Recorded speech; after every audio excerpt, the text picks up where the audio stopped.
Morning mga kamars, welcome to my channel, Mommy Pearls TV. Please like and subscribe mga Mars.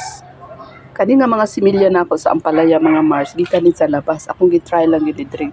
Lain ni siya nga por mga ampalaya, murag ka ng atis, ampom, o nang na-amaze ko. Akong gikuan ang liso, gibulad niya, akong gibit-bit pa ingon dire. Niya, napuntay kamatis mga Mars. Kanimang kamatis, dagko po din siya kaayo mga Mars. Nalami ni siya ikilaw ba? Gibulad po na ko na siya dito. Niya akong gidala diri mga Mars. Napuntay kamunggay diya sa mga pasulang mga Mars. Oh. Diba? Unta.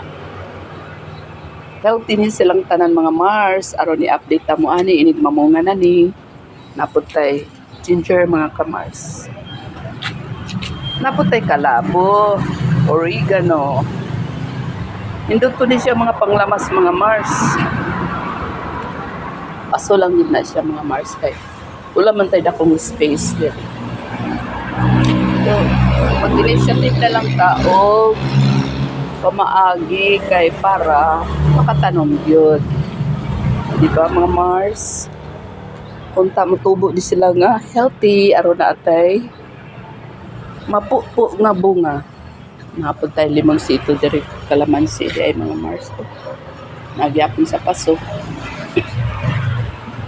Yan na siya bunga oh. Oh, di ba? Na siya sa paso. Sugdan lang gud nato ni tanom sa mga paso.